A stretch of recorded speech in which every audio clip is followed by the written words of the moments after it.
The sound of footsteps in the passage sent Amora and Kyra into a frenzy. They scrambled to hide, pressing themselves against the cold, damp walls of the chamber.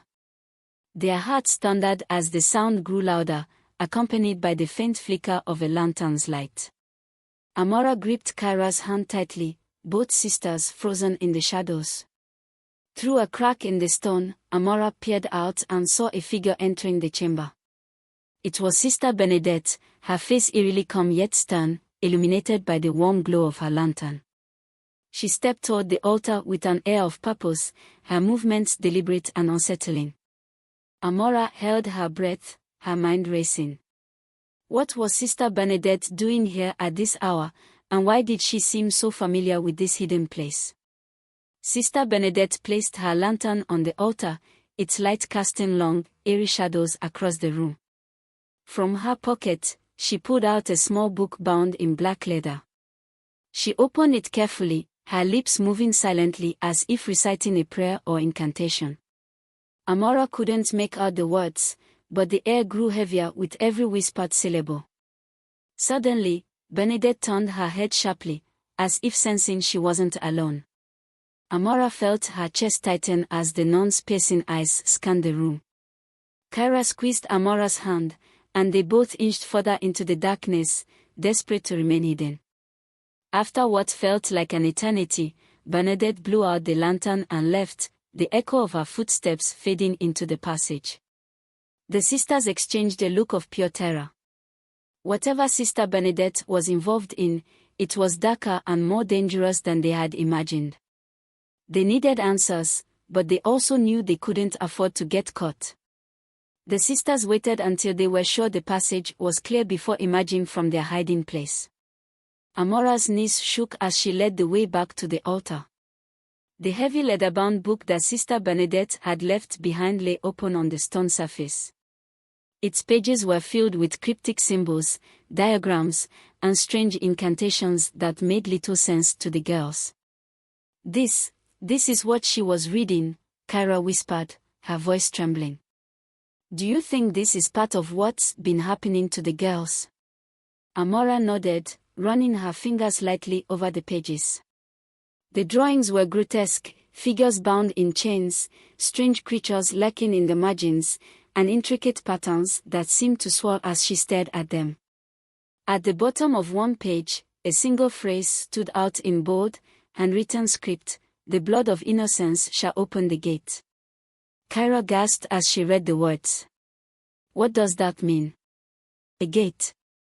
What gate? Amora shook her head. I don't know, but this feels like a ritual. Whatever they are doing, it involves those girls. Clara, she's part of this.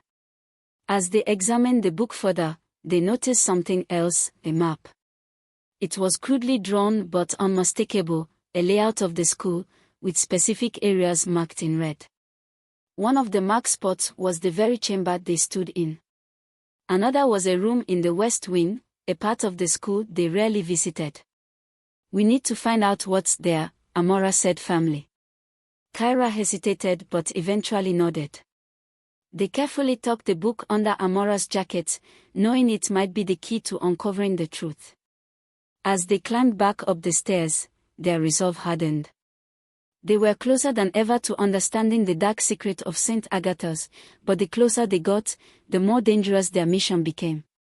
The west wing of St. Agatha's was an area that few students dared to enter. It was reserved for the nuns and off-limits to everyone else. The corridors were long and narrow, the walls lined with faded portraits of past headmistresses, their stern faces watching like silent sentinels. Every creak of the floorboards beneath their feet echoed through the empty hall, making Amora and Kyra's hearts race. Clutching the map they had found in the ritual book, Amora led the way. The marked room was just ahead, its door larger and more ornate than any other in the wing. The brass plaque on the door read Archives. It's locked, Kyra whispered as she tried the handle. Amora pulled out the hairpin she had been using for such occasions. After a few tense moments, the lock clicked, and the door swung open. Inside, the room was vast, lined with rows of shelves filled with ancient tomes, ledgers, and scrolls. A thick layer of dust coated everything, and the air smelled of mildew and age. The room's centerpiece was a large, oak desk, cluttered with papers and an ornate inkstand. Amora approached the desk cautiously, her eyes scanning the documents. One paper in particular caught her attention. It was a list of names, girls who had attended the school over the years. Many of the names were crossed out, and beside each was a date. "These are the missing girls," Amora whispered, her voice filled with dread. "Clara's name is here, and there are so many others." Before they could delve deeper, they heard a sound from the hallway, a low, rhythmic tapping. Someone was approaching. Panicking, they extinguished their flashlights and dove behind a row of shelves, hearts pounding. Whoever it was, they weren't alone. Amora and Kyra held their breath, their backs pressed tightly against the cold, wooden shelves. The rhythmic tapping grew louder, echoing through the silent room. The faint glow of a lantern illuminated the doorway, and a shadowy figure appeared. It was Sister Imelda, one of the strictest nuns at St. Agatha's. The sisters dared not move as Sister Imelda's eyes scanned the room. She stepped inside, her lantern casting eerie shadows that seemed to dance across the dusty shelves. She moved with an air of purpose, her free hand trailing over the rows of books as if searching for something specific. Amora's heart raced. The book they had taken from the ritual chamber was still tucked under her jacket. What if Sister Imelda knew it was missing? What if she found them hiding? As the nun stepped closer to their hiding spot, Kyra's hand tightened around Amora's arm, her breath shallow. Just when it seemed Sister Imelda was about to discover them, she turned abruptly and walked to the large oak desk. She rifled through the papers, muttering under her breath, though her words were unintelligible. After a few tense minutes, she gathered a stack of documents, blew out the lantern, and left the room, closing the door behind her. The sisters waited in silence, listening to the fading sound of her footsteps. When they were sure she was gone, they emerged cautiously. "That was too close," Kyra whispered, her voice shaking. Amora nodded, her face pale. But they couldn't leave just yet. They returned to the desk, their hands trembling as they sifted through the remaining papers. Among the documents, Amora found a faded envelope sealed with red wax. She broke the seal and pulled out a letter. Its contents made her blood run cold. It spoke of sacrifices, ancient rites, and a purification ritual involving the missing girls. The sisters hurried back to their dormitory, clutching the book and the letter tightly. The corridors were eerily quiet, every sound magnified in the oppressive silence. Once safely inside their room, they locked the door and pulled out the items they had taken. Amora opened the ritual book again, determined to find more clues. The pages were filled with strange diagrams, each more grotesque than the last. One illustration showed a circle of figures, their hands raised toward a dark, swirling portal. Beneath it was a chilling caption, "The Gate to Ascension." "What is this?" Kyra asked, her voice trembling. Amora pointed to a section of text beneath the drawing. "It talks about using the purest essence to open the gate. I think they mean the missing girls." Kyra's face paled. "But why? What do they want with them?" Amora shook her head. "I don't know, but it's tied to this school, this place. These rituals have been happening for years." "Look at this," she said, holding up the letter they found in the archives. "It talks about sacrifices being necessary for St. Agatha's continued prosperity. What does that even mean?" As they pored over the book and the letter, they found references to specific dates and locations within the school. One date, circled in red, was just 3 days away. "Whatever they're planning, it's happening soon," Amara said, her voice filled with urgency. They knew they had to act, but they were running out of time. Every clue they uncovered only deepened the mystery, and the danger they faced became more real. If they wanted to stop the ritual and save the missing girls, they needed to find out where the final sacrifice would take place, and fast. The next morning, Amora and Kyra sat in the schoolyard, trying to blend in with the other students while their minds raced with plans. The weight of what they had discovered hung heavily between them. They couldn't go to the nuns, many were clearly involved. And the other students wouldn't believe them without proof. "We have to get into the headmistress's office," Amora said. "If there's anyone who knows where this ritual is happening, it's her." Kyra's eyes widened. "Are you serious? That's the most guarded place in the school. If we're caught, we are done for."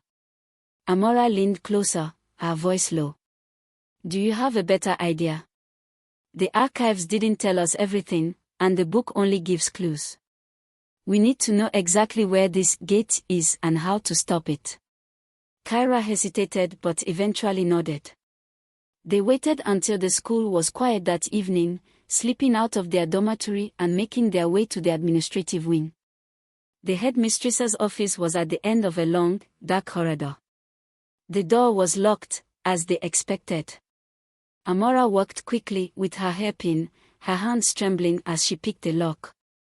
The door clicked open, and they stepped inside, their flashlights illuminating the grand, imposing office. The room was lined with shelves of old books and records. A large, ornate desk sat in the center, its surface covered in neat stacks of papers. On the wall behind the desk was a portrait of the headmistress, her eyes cold and piercing even in painted form. They searched frantically, pulling open drawers and flipping through ledgers. Finally, Kyra found something, a map of the school with a hidden chamber marked beneath the chapel. Beside it was a single word that sent chills down their spines: sanctuary. They had found their next destination. But as they turned to leave, the sound of approaching footsteps froze them in place. Amora and Kyra ducked behind the desk, their hearts pounding as the footsteps grew louder. The door to the headmistress's office creaked open, and the faint glow of a lantern flooded the room. A familiar voice echoed through the air. It was Sister Imelda again, muttering to herself as she searched the office. The sisters held their breath, afraid even the slightest sound would give them away. Through the gap between the desk and the floor, they saw her approach the map they had uncovered. She picked it up, her expression darkening as her eyes scanned the markings. "Sanctuary," she muttered under her breath, her tone laced with foreboding. After what felt like an eternity, she placed the map back on the desk and left the office, locking the door behind her. Amora and Kyra waited until they were sure she was gone before emerging from their hiding spot. They shared a look of grim determination. "We have to get to the sanctuary," Amora whispered. Kyra hesitated but nodded. The next day, they began discreetly gathering supplies for their exploration. They couldn't afford to make mistakes. With each passing hour, they felt the weight of time pressing down on them. Whatever ritual the nuns were planning, it was fast approaching. As night fell, the sisters made their way to the chapel. The building was eerily quiet, its towering structure casting long shadows in the moonlight. Using the map as their guide, they searched for the entrance to the hidden chamber. Behind the heavy tapestry near the altar, they found a small door. It was locked, but Amora's now practiced hands made quick work of it. They descended a narrow staircase into the darkness, their flashlights barely piercing the gloom. The air grew colder as they went deeper, and a sense of dread settled over them. When they finally reached the bottom, they found themselves standing before a massive, ornate door carved with strange symbols. This was the sanctuary. The sanctuary was unlike anything Amora and Kyra had ever seen. The chamber was vast, its walls covered in intricate carvings that seemed to ride in the flickering light of their flashlights. At the center of the room was a stone altar, stained dark with what they could only assume was blood. On the walls were shelves lined with strange artifacts, chalices, daggers, and jars filled with unidentifiable substances. The air was thick with the metallic scent of decay, and the oppressive silence was broken only by the sisters' unsteady breathing. Amora approached the altar cautiously, her eyes scanning the carvings. "This is where it happens," she said, her voice barely above a whisper. "This is where they perform the rituals." Kyra shuddered, her gaze fixed on a large tome resting on the altar. Its cover was bound in dark leather, and the edges of its pages were blackened as if scorched. She opened it carefully, her hands trembling. Inside were detailed accounts of past rituals, names, dates, and the grim outcomes of each. This is horrifying," Kyra said, her voice cracking. "They've been doing this for decades. All those girls, sacrificed." Amora's jaw tightened. "We have to stop them. If this is the place, then we need to find a way to destroy it." Their search led them to a section of the carvings that depicted a portal, much like the one in the ritual book. Beneath it was an inscription in Latin.